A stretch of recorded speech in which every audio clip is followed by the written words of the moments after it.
Well, I don't know about any of you, but I'm not the least bit surprised at this, despite this artist being from a U.S. territory. It's just the fact that not only does he not look white, he has like a Mediterranean, like a strong, darker Mediterranean look to him, similar to an Arab. He's not like the white passing type of Puerto Rican or Latino.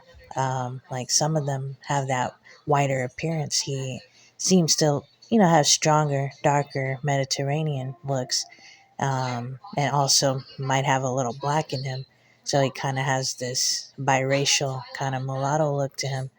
But it's his appearance and it's the fact that he grew up speaking Spanish.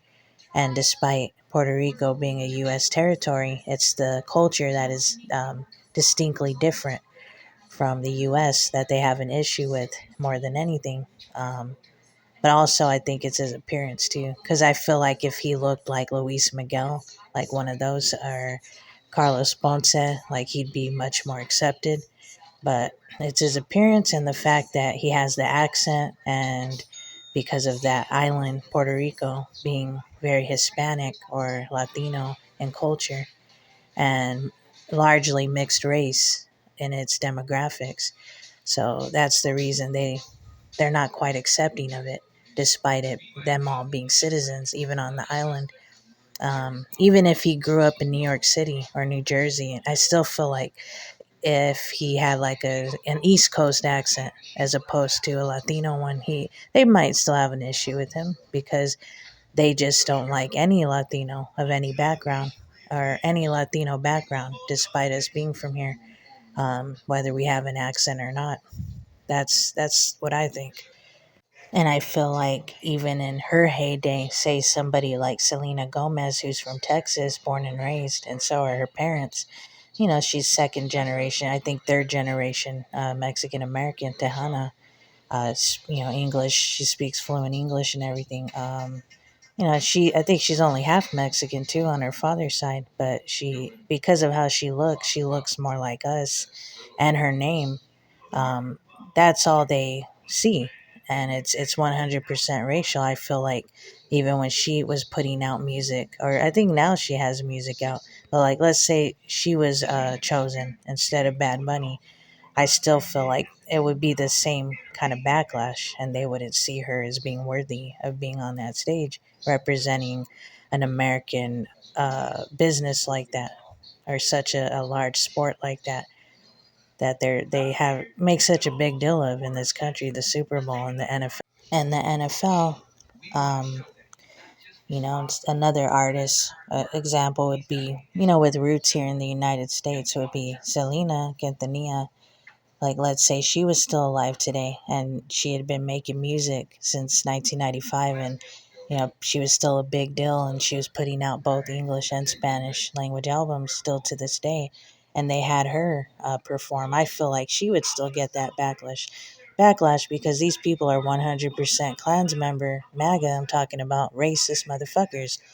And they feel like certain people, American citizens with certain heritage, don't count in their minds and don't believe anything else they try and tell you. Like I have a friend, kind of semi friend, who keeps on trying to get me to see that guy that got killed recently, that racist motherfucker that got killed, that he wasn't racist, and trying to send me clips of him talking with Latinos at his debates, and he's trying to get me to see that, oh, this guy liked you guys, he just wanted you to be American, and he just wanted you to love the country. And it's like bullshit. That's only like a, choosing token people at those debates just to try and like make it seem like he was cool with us or he liked minorities. But really, he said much more against our community and other communities than he said anything positive. You can pull up more negative things he said about our community, and I can go into that on another video. But on this, I'm just talking about certain artists that are American, but they have Latino ancestry and heritage, and how people in this country generally feel about them. They don't see them as being truly American, despite us, growing up here and speaking English.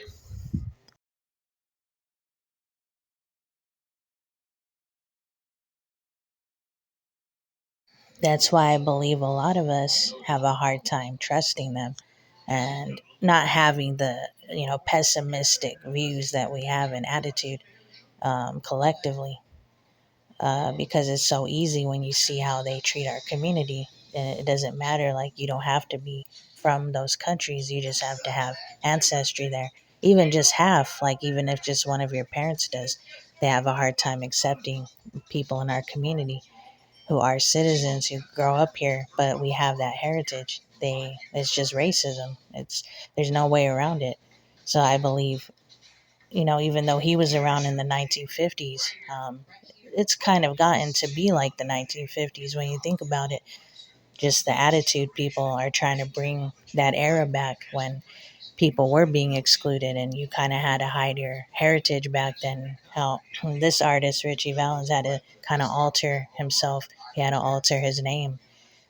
His real name was actually Valenzuela, but he had to change it to kind of lessen the sound of like Latino, make it sound, I don't know, Valens. That might sound like an Italian name, but he was Mexican American and Yaqui, of Mexican and Yaqui ancestry from California, from Los Angeles.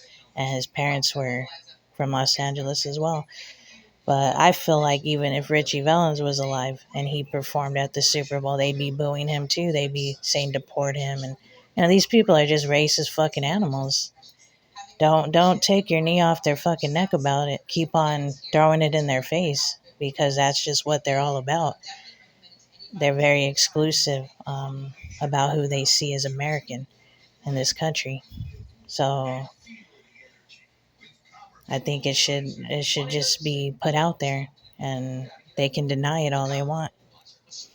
And if you remember many years ago when Obama was president, but I don't think these people that were, hopefully the people that were criticizing this Tejano boy, Sebastian de la Cruz in San Antonio, he sang the national anthem for like an NBA playoffs or something.